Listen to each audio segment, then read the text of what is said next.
में स्टार्टिंग में एक जमीन उसी ने यहाँ के जो हमारे लोग जिनकी जमीन थी उन्होंने जिला चिकित्सा साले की जमीन दी, लेकिन उस बार इसमें नेतागिरी नहीं है, मतलब जो भी आप समझ सकते हैं, उसी बार इसको सीएचसी बना दिया गया है।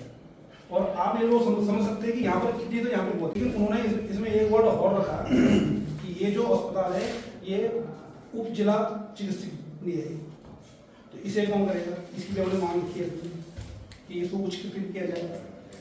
जो सारे मानक तभी पूरे होंगे कि जो ये इतनी यहाँ पे मौतें हो गई हैं। अभी कुछ दिन पहले यहाँ पे एक जच्चा की मौत हो गई थी। अभी कुछ दिन पहले जो हमारे देवराय के एक वरिष्ठ एक व्यापारी थे, उनके सीने में बाहर का दर्द हुआ, उसको इस हॉस्पिटल में लेकर आए, यहाँ से उसको रेफर किया गया और बोले गाँव में उसकी मौत। इससे पहले जब मैं 2014 में प्रधान था, उस टाइम भी यहाँ पर मैं एक लेडी को अपनी गाड़ी में लेकर आया था, तो यहाँ पर यह बहाना बनाया गया कि हमारे पास एम्बुलेंस नहीं है।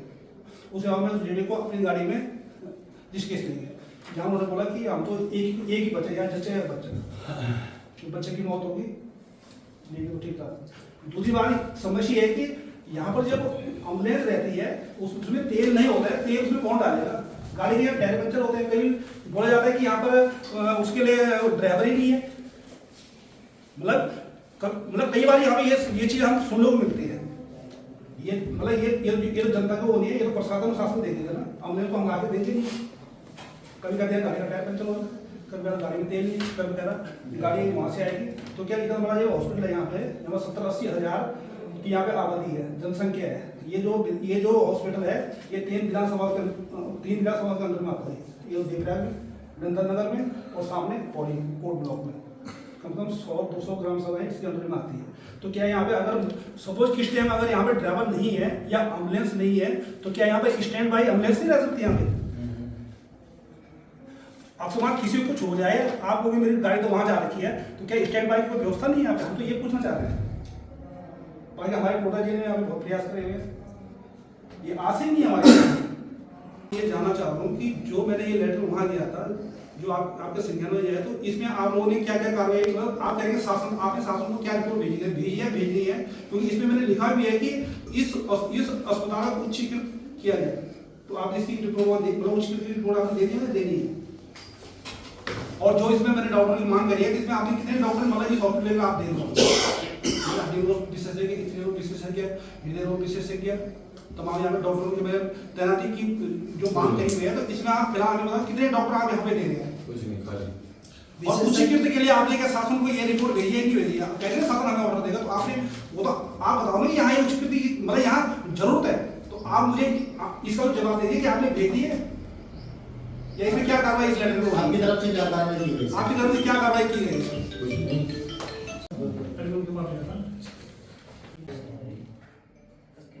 तो यहाँ पर निरीक्षण किया, क्या कुछ आश्वासन मिला आपको? देखिए, आज जो कुछ दिन पहले मैं जब सीओ साहब के पास टीर में गया था, तो उन्होंने मुझे आश्वासन दिया था कि 1 तारीख को हम वहाँ का निरीक्षण करेंगे और जो भी समस्याएं होंगे उसको हम निश्चित तौर पर वहाँ पे चिन्हित करेंगे और उनको दूर करने की कोशिश करेंगे।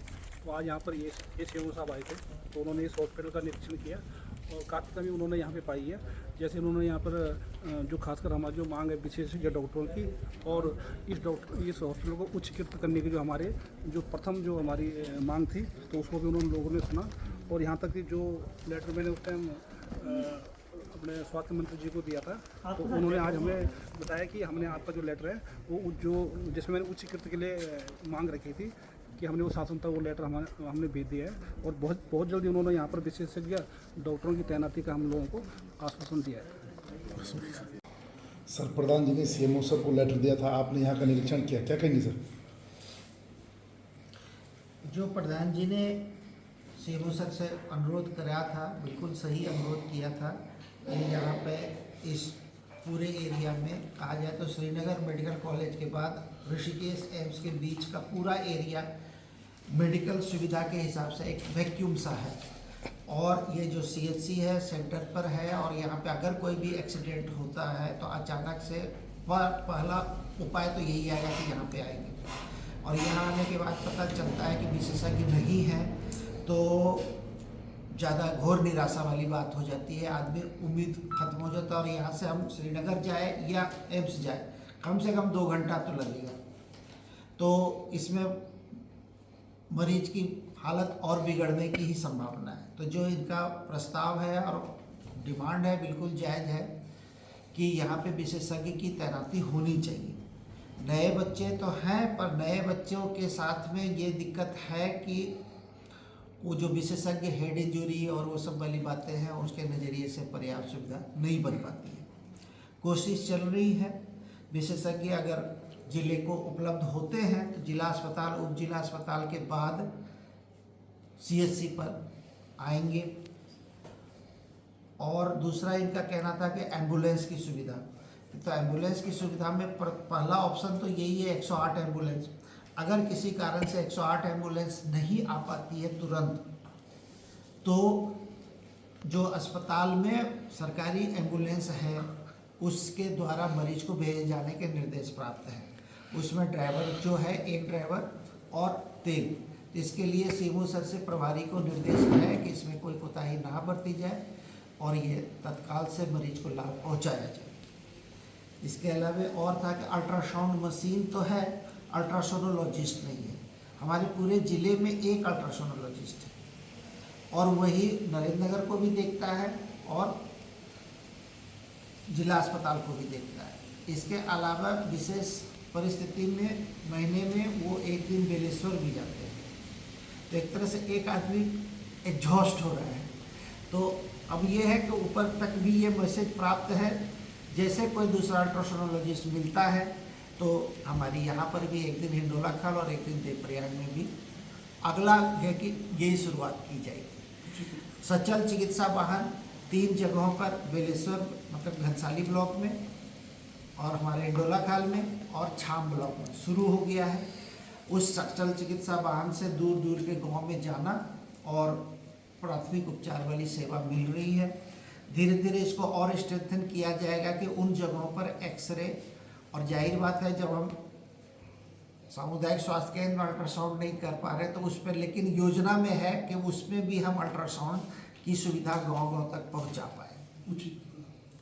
उच्चीकरण वाली बात के नज़रिए से अगर हम उच्चीकरण करवा लेते हैं इस अस्पताल को, तो जो पद की अभी हमें रुकावट मिल रही है कि फलाना पद सीएचसी पर तैनात नहीं है तो मिल भी नहीं पाएगा। तो अगर हम उच्चीकरण का प्रस्ताव मंजूर हो जाता है तो वो विशेषज्ञ मिलने की भी उम्मीद बढ़ जाएगी।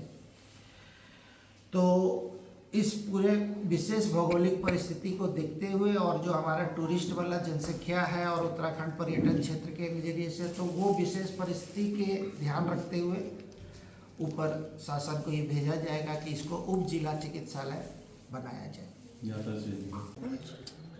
अब डिप्टी सीएमओ साहब का आज निरीक्षण हुआ है और हमारे प्रधान रतन सिंह जी जो है माननीय स्वास्थ्य मंत्री जी के पास गए। उनके आदेश पे, डीजी हेल्थ के आदेश पे और सीएमओ साहब के आदेश पे जो है डिप्टी सीएमओ साहब यहाँ आए और जो हमारी मूलभूत मांग है इस सामुदायिक स्वास्थ्य केंद्र के उच्चीकरण की और यहाँ विशेषज्ञ डॉक्टरों की जो कमी चल रही है उसके विषय में वार्ता हुई। लेकिन डिप्टी सीएमओ साहब का भी यही कहना है कि हमारे जो है शासन को पत्राचार हो रहा है, जैसे जो है विशेषज्ञ डॉक्टर आएंगे तो हम जो है ज़रूर देवप्रयाग को तैनाती करेंगे।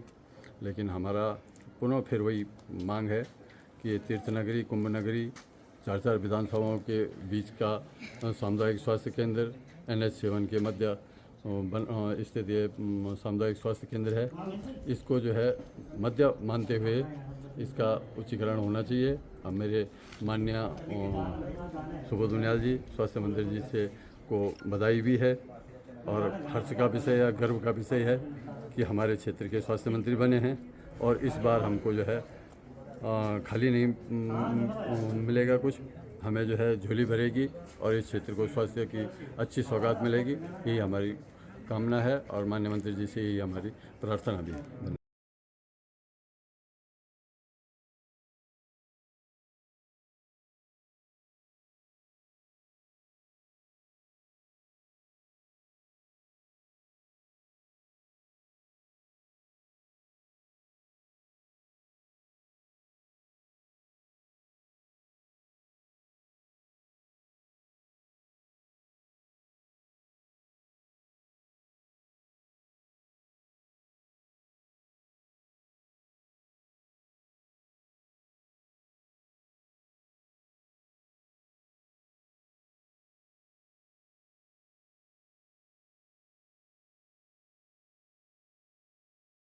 तब वो जो है जिस दिन बैठक होगी उनके सचिव के साथ में या शासन के साथ में वो उसकी चर्चा तो करेंगे कम से कम। तो ठीक है, मैं आपको टाइम देता हूँ। समय तो ले लेंगे, समय पहले वहाँ से लेंगे।